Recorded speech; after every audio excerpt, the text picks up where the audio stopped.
Hello, dear audience. The National Tourism Year, Hue 2025, themed Hue, the former capital, a new era, is set to officially open in late March.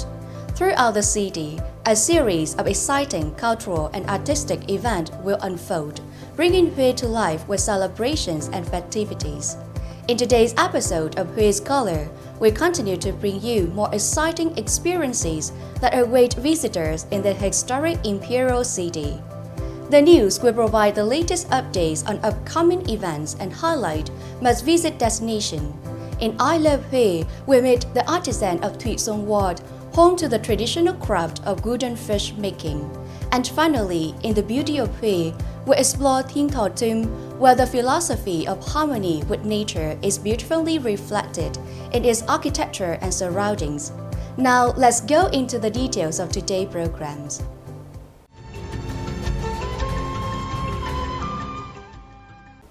As Hue prepares to commemorate 50 years since its liberation, the Hue City Museum of History is hosting the Hue Historical Imprints exhibition. The showcase features over 100 photographs, documents, and artifacts highlighting the city's struggle for independence, national reunification, and its remarkable development over the years. The exhibition recreates significant milestones in Hue's revolutionary journey, from early movements to seize power through the fierce resistance against colonial and imperial forces, to the city's modern era of renewal and global integration. This exhibition is a valuable opportunity for young generations to gain deeper insight into key historical events and influential figures who shaped both Vietnam's national history and Hue's local heritage. More than just an educational experience, the event aims to ignite national pride, foster patriotism, and instill a sense of responsibility in today's youth, encouraging them to contribute to the growth and prosperity of their homeland. Ân Bình Thúc Già Thị was a renowned poet of Hue during the Nguyen dynasty, a figure who made significant contributions to the city's literary and artistic heritage. On the 64th anniversary of his passing, many Hue residents gathered at Châu Hương Viên, the place closely tied to his life and work, to honor his legacy and pay tribute to his remarkable contributions. Ân Bình Thúc Già Thị, whose real name was Nguyễn Phúc Ân Bình, he came from a royal family with a rich literary tradition. Throughout his life, he composed nearly 2,000 poetic masterpieces, cementing his influence in modern Vietnamese literature.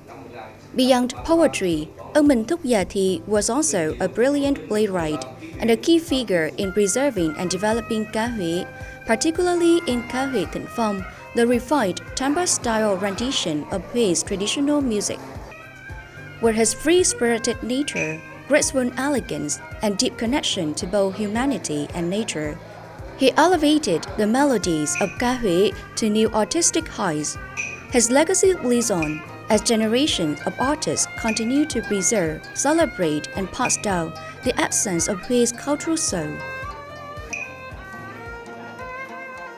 In 2025, Hue will host the National Tourism Year, and if there is one experience that truly captivates visitors, it is exploring the city's ancient pagodas, a journey to discover tranquility and spiritual peace in the heart of the imperial land.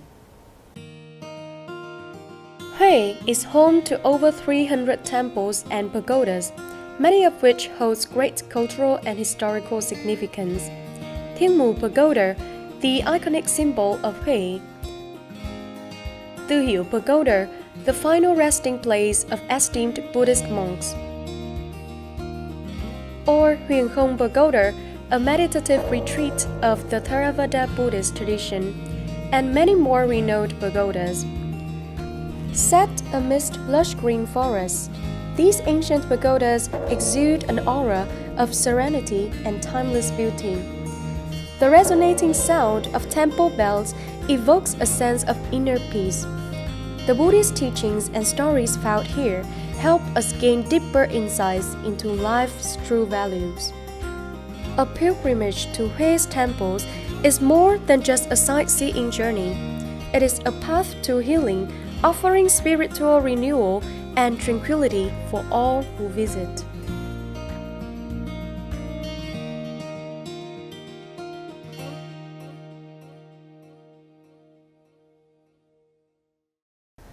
Like many places across Vietnam, the people of Hue have a special habit, enjoying coffee at street-side cafes.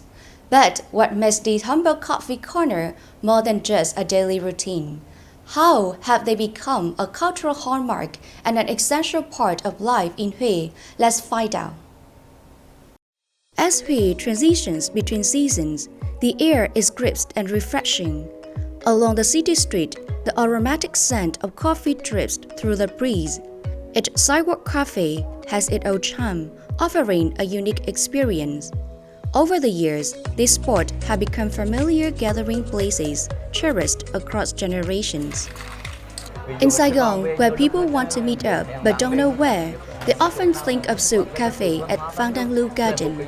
This place has become a cultural hub, a space where friends gather, new connections are made. It's truly wonderful. We come here for coffee all the time. I usually come with my club members. It's such a familiar, open, and spacious spot where we can even play music and sing together. On free mornings, I sit here. If friends drop by, we chat together. If not, I sit alone, just enjoying the moment. We talk about business, culture, and daily life. It's simply a space for conversation. Despite the hustle and bustle of modern life, street-side cafes in Hue have retained their simple and inviting charm. So if you ever visit Hue, take a moment to stop by a small roadside cafe. Savor a rich bowl cup of Vietnamese coffee, soak in the everyday rhythm of the city, and experience the warmth and tranquility of this timeless cultural tradition. In Hue, bánh canh is a dish with many delicious variations. In a previous episode, we introduced you to bánh canh Bà Đời, a local favorite. Today, we bring you another irresistible version, bánh canh cua rơi. The key ingredients of bánh canh cua rơi are rice flour noodles, crab, and sea crab.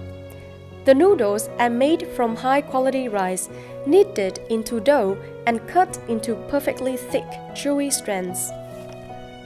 The crab and sea crab are steamed, carefully hand-picked to separate the sweet, tender meat. The soup's richness depends entirely on selecting the freshest crabs and sea crabs, ensuring a naturally sweet and fragrant broth. Each bowl is cooked individually, served piping hot, making it a perfect dish at any time of the day, packed with flavor, nutrition, and a taste of the sea.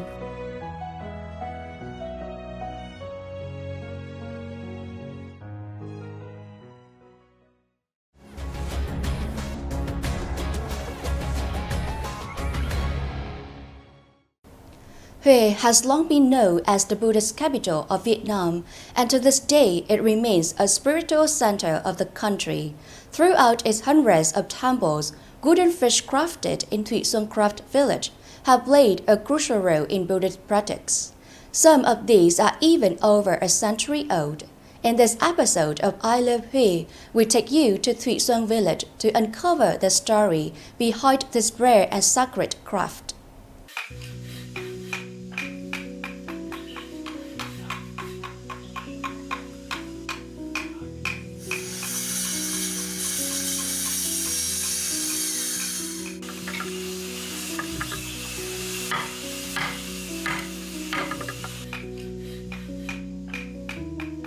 The origins of golden fish making in Thuy Xuân are unknown, but in the most famous family of this craft, the third generation of artisans is now carrying on the tradition.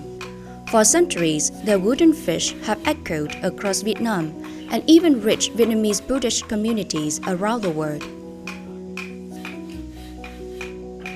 Để làm ra một cái món mà hay, mà đẹp, rất nhiều công đoạn cưa ra gỗ, rồi lại ra phối. rồi mình tạo hình xong rồi đục trống xong rồi mình ra hình mỏ, mình ra hình mỏ xong thì có thời tiết để thời gian khô xong mình mai láng xong rồi đến khâu chạm trổ, rồi lại tiếng, rồi lại làm muối. Một tiếng mỏ mà hay á thì nó phải ấm, nó phải vang. Đấy. Một tiếng, không phải cái nào như cái tiếng đó.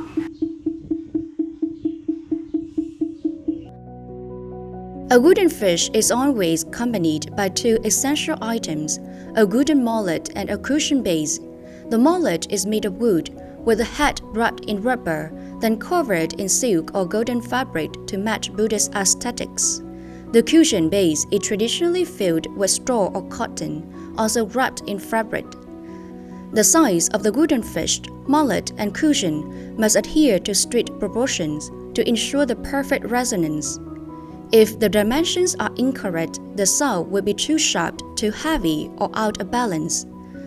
Thus, a skilled artisan must master every step, from wood selection to precise turning, to create both visually beautiful and acoustically perfect wooden temple bell.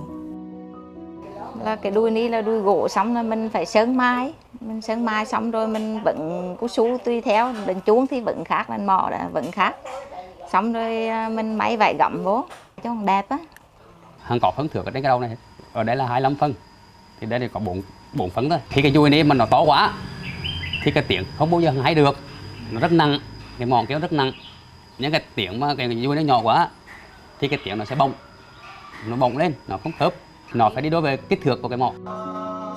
The rhythmic sound of the wooden fish continues to resonate daily in temples across Hui, serving as an essential Buddhist instrument for meditation and prayer. It is a spiritual anchor, awakening the mind and guiding practitioners on their journey of self-cultivation. For centuries, Buddhism has been deeply intertwined with the lifestyle, philosophy, and moral values of Hui's people. The wooden fish-making craft is undoubtedly one of Hui's most unique and rarest traditional traits. Today, only a handful of artisans remain, yet the craft persists. The artisans remain passionate and dedicated, ensuring this tradition endures for generations to come. Hui continues to captivate with its diverse and extraordinary handicrafted traditions, each one a cultural gem that set the imperial city apart.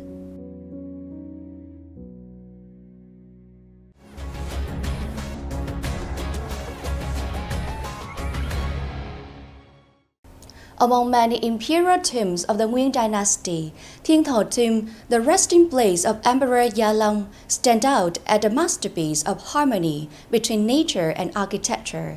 In this episode of The Beauty of Hui, let's explore the profound philosophies embedded within the natural landscape and architectural design of this remarkable site. Thiên Thọ Tomb is situated on a vast level hill in Long Ho Ward, Phú Xuân District, Hui City. The entire mausoleum complex spans across a mountainous terrain with 42 surrounding hills and peaks, creating a majestic and expansive layout. What makes Thiên Thọ Tomb unique is its absence of fortified walls. Instead, the natural mountains and hills serve as a protective embrace, forming a natural citadel around the tomb. This is a true masterpiece of spatial composition, where nature itself takes the central role, enhancing the grandeur and sacredness of the landscape. Thiên Thọ Tomb reflects the ancient wisdom and deep appreciation for nature. It is a symbol of the seamless connection between spirituality, the natural world, and human presence.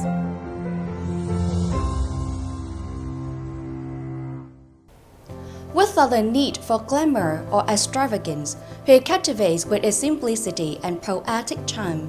The city's lush green landscapes, ever changing through the season, gently leave an everlasting impression on those who visit. Indeed, Hui is a land that lingers in the heart, a place that invites nostalgia and longing for those who have been away. And you, do you love Hui? Come to Hue and this enchanting city welcome you.